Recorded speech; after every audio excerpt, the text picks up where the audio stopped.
Hello students, welcome to the next class of CBSE 10 mathematics. Trigonometric chapter चल रहा है हमारा। तो आज के क्लास में मैं आपको ट्रिग्नोमेट्रिक आइडेंटिटीज के बारे में समझाऊंगा। कैसे जो बेसिक ट्रिग्नोमेट्रिक आइडेंटिटीज है वो कैसे डिराइव, उसका डिराइवेशन दिखाऊंगा बेसिकली कैसे आया है, एंड उसी के बारे में समझाऊंगा। तो ट्रिग्नोमेट्री जो है अब तक आपने देखा कि ये रिलेटेड टू ट्रायंगल है, तो उसको ये जो आइडेंटिटीज है इसको समझाने के लिए भी मैं एक राइट एंगल ट्रायंगल का हेल्प लेने वाला हूँ। ठीक है, तो ये राइट एंगल ट्रायंगल है हमारे पास। यहाँ पर हमने राइट एंगल ट्रायंगल जो लिया है ये राइट एंगल एट बी है। This is right angle at B, right angle at B. ठीक है, ए को हम लोग ले रहे हैं base angle, angle A is base angle. ठीक है, तो एंगल ए अगर बेस एंगल होगा तो उस हिसाब से ये हो जाएगा हमारा बेस। ठीक है, अब राइट एंगल ट्रायंगल में जो लॉन्गेस्ट साइड होता है and opposite to the 90 degree होता है वो होता है हाइपोटेनियस।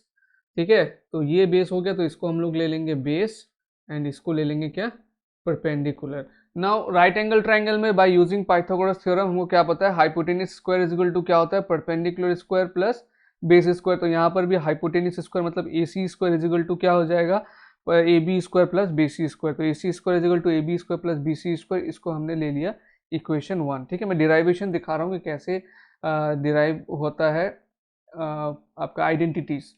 नाउ पूरा का पूरा जो पाइथागोरस थ्योरम से जो इक्वेशन 1 हमको मिला, इसको हम लोग क्या कर रहे हैं, हाइपोटेनियस का स्क्वायर से डिवाइड कर दे रहे हैं। ठीक है, मतलब dividing equation 1 by A C square. तो A B square by A C square, B C square by A C square equal to A C square by A C square. तो ये ए C square A C by A सी ये 1 हो जाएगा। अब ये A B square divided by A C square है, तो यानी कि होल स्क्वायर लिख सकते हैं हम लोग। अब डायग्राम में से A B by A C, diagram को देखिए, डायग्राम में A B by A C, A B इसमें क्या है, ए बी है बेस और ए सी क्या है, हाइपोटेनियस। तो बेस बाय हाइपोटेनियस कौन सा ट्रिग्नोमेट्री का होता है, वो कॉस थीटा का होता है ना। तो ये हो गया कॉस ए स्क्वायर। उसके बाद B C by A C, B C by A C, B C by A C क्या है, देखिए परपेंडिकुलर बाय हाइपोटेनियस। तो परपेंडिकुलर बाय हाइपोटेनियस किसका होता है, साइन का होता है। तो ये हो गया साइन ए। तो A B by A C हो गया cos A, B C by A C हो गया साइन ए।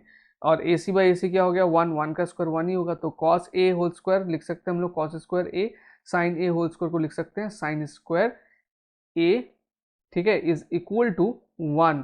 तो ये हमको मिल गया क्या, आइडेंटिटी, कि sine square A plus cos square A is equal to 1। Cos square A plus sine square is equal to 1 है, तो आप इसको लिख सकते हैं sine square A plus cos square A is equal to 1। ठीक है, तो ध्यान रखना ये पहला आइडेंटिटी है, जिंदगी भर आपको इसको यूज करना है जब तक आपके पास मैथ्स है। और जब भी आप ट्रिग्नोमेट्री करेंगे तो कहीं पर भी अगर sign square A plus cos square ए आपको मिलता है तो दैट मीन्स उसका वैल्यू क्या होगा, 1 होगा। अब या इसमें कोई भी एंगल के साथ, मतलब 0 से लेकर 90 डिग्री तक कोई भी एंगल इसमें डाल दीजिए, सबके लिए ये जो वैल्यूज है ये ट्रू होगा। ठीक है, देखो यहाँ पे लिखा भी है 0 से लेकर 90 डिग्री तक, 0 एंड 90 भी इंक्लूडेड है इसमें। आप इसमें कोई भी एंगल ले सकते हैं, जैसे sine square 30 plus cos square 30 वो भी 1 होगा, sine square 90 plus cos square 90 वो भी 1 होगा। मतलब ये दोनों वैल्यू सेम होना चाहिए। Sine square 70 plus cos square 70 अगर आता है वो भी 1 होगा। Sine square 35 plus cos square 35 is equal to 1 होगा। Sine square 0 plus cos square 0 वो भी इक्वल टू 1 ही होगा। ठीक है ना, तो ये आ गया हमारा फर्स्ट। उसके बाद दूसरा निकालते हैं। देखो ये इसको एक बार हमने ए सी से डिवाइड किया, अब क्या करेंगे, पूरे को हम लोग क्या करेंगे, ए बी स्क्वायर से डिवाइड करेंगे। तो पूरे को अगर ए बी स्क्वायर से डिवाइड करते हैं तो आप एक चीज़ का ध्यान रखना, डायग्राम तो ऊपर चला जा रहा है, मैं यहाँ पे लिख दे रहा हूँ कि यहाँ पर हमारा जो हाइपोटेनियस है वो क्या है, यहाँ पर हमारा जो हाइपोटेनियस है वो है ए सी, परपेंडिकुलर है बी सी एंड बेस क्या है, ए बी। ठीक है ना, अभी हम लोग ये जो इक्वेशन 1 है इसको हम लोग किससे डिवाइड कर रहे हैं, इसको हम लोग डिवाइड कर रहे हैं ए बी स्क्वायर से। तो ए सिमिलर वे में जो जैसा भी पहला वाला आइडेंटिटी निकाला उससे सब उसी तरह से डिवाइड कीजिए इसको। तो A B square by A B square तो आपको 1 मिल जाएगा, है ना। उसके बाद B C by A B, B C क्या है हमारे पास, बी सी है परपेंडिकुलर और ए बी क्या है, बेस। तो परपेंडिकुलर बाई बेस क्या होता है, परपेंडिकुलर बेस होता है 10, है ना। तो ये हो जाएगा 10 स्क्वायर ए। और ए C by A B, A C क्या है इसमें, ए सी है हाइपोटेनियस और ए बी क्या है, बेस। तो हाइपोटेनियस बाई बेस क्या होता है, कॉस का बेस बाई हाइपोटेनियस होता है कॉस, तो हाइपोटेनियस बाई बेस क्या हो जाएगा, सेक। तो ये एक आइडेंटिटी मिल गया हमको, 1 plus 10 square A is equal to sec square A. ठीक है, सो यहाँ पर क्या बोला, is this equation true for A is equal to 0? Yes, ये भी जो है आपका 0 से लेकर 90 डिग्री तक सभी वैल्यूज के लिए सेम होगा। जैसे कि 1 प्लस टेन स्क्वायर 90 अगर लिखते हैं तो उसका वैल्यू आएगा sec square 90। 1 plus tan square 45 लिखते हैं तो उसका वैल्यू होगा sec square 45। 1 plus tan square 30 होगा तो उसका वैल्यू होगा sec square 30। 1 plus tan square 25 होगा तो उसका वैल्यू होगा सेक स्क्वायर 25। तो 0 से लेकर 90 डिग्री तक कोई भी अगर आपको कहीं पर भी ये दिखाई दे 1 प्लस टेन स्क्वायर है तो उसका मतलब आप उसको लिख सकते हैं सेक स्क्वायर है, या फिर सेक स्क्वायर को आपको अपने ज़रूरत के हिसाब से 1 प्लस टेन स्क्वायर ए भी लिख सकते हैं। ठीक है, ना आगे फिर से मैं यहाँ पे इसको नीचे लिख देता हूँ। हाइपोटेनियस मेरा क्या था, ए सी था, परपेंडिकुलर क्या बी सी, एंड बेस क्या था ए बी। उस डायग्राम के हिसाब से ये लिख ले रहा हूँ, ठीक है, क्योंकि बार बार तो ऊपर में नहीं ले जा सकता। ना उस इक्वेशन को एक बार हमने ए सी से डिवाइड किया, एक बार ए बी से डिवाइड किया, अभी सेम उसी इक्वेशन को जो पाइथागोरस थ्योरम से मिला था हम उसको क्या करेंगे, अब बी सी से डिवाइड करेंगे। तो बी सी से जब डिवाइड करेंगे तो देखो ए बी बाई फर्स्ट वाला क्या आ जाएगा, A B by B C, A B by B C है ना, तो A B by B C whole square, B C by B C ये 1 हो जाएगा, A C by B C whole square. अब एक एक करके देखते हैं, A B by B C, A B क्या है हमारा बेस है, बाई बी सी क्या है परपेंडिकुलर है, तो बेस बाय परपेंडिकुलर किसका होता है, कॉट का होता है, तो ये हो गया कॉट स्क्वायर है, और ये तो 1 हो जाएगा B C by B C. And A C by B C, A C क्या है हमारा हाइपोटेनियस है, बी सी क्या है परपेंडिकुलर है, तो हाइपोटेनियस बाय परपेंडिकुलर किसका होता है, वो ये होता है कोसेक का। तो देखो cot square A plus 1 is equal to cosec square A. ठीक है, तो ये भी आपका 0 से लेकर ये जो ए का वैल्यू, ये एक्चुअली क्या है, तो 0 एंगल है, तो ये 0 से लेकर 90 डिग्री तक कोई भी वैल्यूज आप लेंगे ये जो आइडेंटिटी है ये ट्रू होगा। ठीक है, using this identities we can express each trigonometric ratios in the terms of other trigonometric ratios. इन आइडेंटिटीज को यूज करके हम लोग किसी भी ट्रिग्नोमेट्रिक रेशियो को दूसरे किसी ट्रिग्नोमेट्रिक रेशियो में एक्सप्रेस कर सकते हैं if any one of its ratio is known. किसी एक का अगर जैसे 6 ट्रिग्नोमेट्रिक रेशियो है उसमें से किसी एक का वैल्यू अगर हमको पता है तो हम बाकी को जो है उसके टर्म्स में एक्सप्रेस कर सकते हैं। We can also determine the values of other trigonometric ratio. Let us see how we can do this using this identity. Suppose we know that, हमको पता है कि 10a इज इक्वल टू क्या हो गया 1/√3 हो गया, ये हमको पता है। तो 10a इज इक्वल टू 1/√3 होने से cot a क्या हो जाएगा, cot a हो जाएगा √3। ठीक है, 10a दे दिया हमको, अब बोला है बाकी ट्रिग्नोमेट्रिक रेशियोज निकालने के लिए, तो cot a क्या हो जाएगा √3 हो जाएगा। ठीक है, नाउ हमको ये पता है sec square a is equal to क्या होता है 1/10 स्क्वायर a होता है। तो sec, अब sec निकालने के लिए क्या करेंगे 1 प्लस इसका स्क्वायर कर देंगे। ठीक है, देखो sec स्क्वायर a निकालना है ना, तो sec square a is equal to क्या होता है 1 प्लस 10 स्क्वायर a। तो 1 प्लस 10 का वैल्यू कितना है 1/√3 दिया हुआ है, इसका स्क्वायर कर दो, तो 1 प्लस 1 का स्क्वायर 1, √3 का स्क्वायर 3, तो 1 प्लस 1/3 है ना। अब इसको एलसीएम करके जैसे प्लस करना चाहिए, इसको एलसीएम करेंगे तो नीचे क्या हो जाएगा 3 हो जाएगा, ये 3 प्लस 1 4/3। उस तरह सेक a निकाल पाएंगे हम लोग। ठीक है, सेक स्क्वायर a निकल गया तो सेक a क्या हो जाएगा, इसका रूट कर देना है, ये हमारा क्या है सेक स्क्वायर a। तो sec square a is equal to 4/3, तो sec a is equal to क्या हो जाएगा √4/3। √4 का वैल्यू 2 होता है एंड √3 का √3 होगा। उसके बाद सेक आ गया तो कॉस क्या होता है, सेक का उल्टा होता है रेसिप्रोकल होता है, तो cosec is equal to 2/√3 होने से कॉस इज इक्वल टू √3/2 हो जाएगा, क्योंकि कॉस और सेक जो है एक दूसरे का रेसिप्रोकल है। नाउ उसके बाद हमको ये पता है कि sine square a plus cos square a is equal to 1 होता है, और कॉस का वैल्यू तो हमको मिल गया है, तो यानी कि यहाँ से साइन निकाल सकते हैं हम लोग। कैसे निकलेगा, देखो sine square a is equal to क्या हो जाएगा 1 माइनस कॉस स्क्वायर a।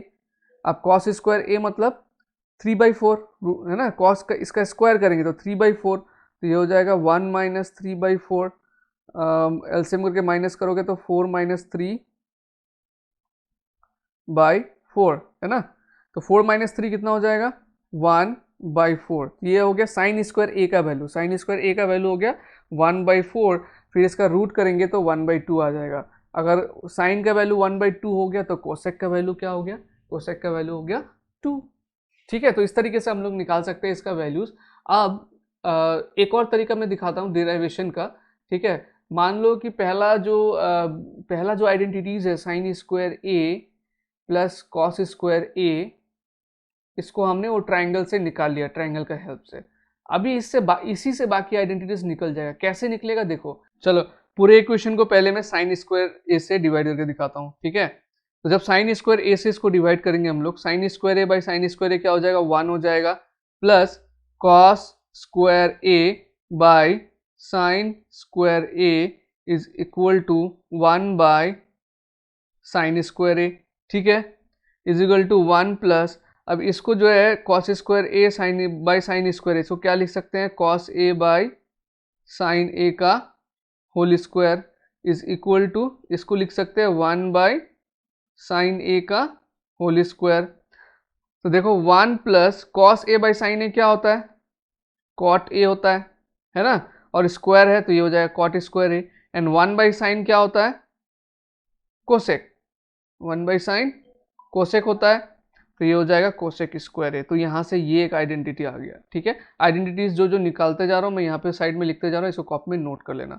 तो पहला तो हमने यही निकाला हुआ है, sine square A plus cos square A is equal to 1, उसके बाद 1 plus cot square A is equal to cosec square है। अब 1 इज इक्वल टू क्या हो सकता है, कॉट स्क्वायर ए को उधर लेके जाएंगे तो cosec square A minus cot square ए, और एक और निकल सकता है इसी को, देखिए फिर कॉट स्क्वायर ए को यहाँ रख के 1 को उधर लेके जाते हैं, ये हो जाएगा cot square A is equal to cosec square A minus 1, ठीक है ना।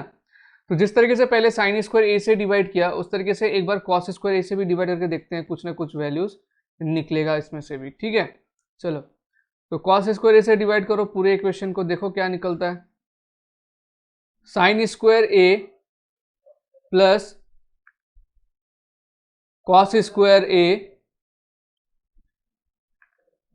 Is equal plus cos square A by cos square A हो जाएगा 1 by cos square A, 1 by cos square A, पूरे इक्वेशन को क्या किया, कॉस स्क्वायर ए से डिवाइड किया। तो देखिए साइन बाई कॉस क्या होता है, 10 होता है, तो ये हो जाएगा tan square A plus 1 by cos square A क्या होता है, सेक स्क्वायर ए होता है, ठीक है।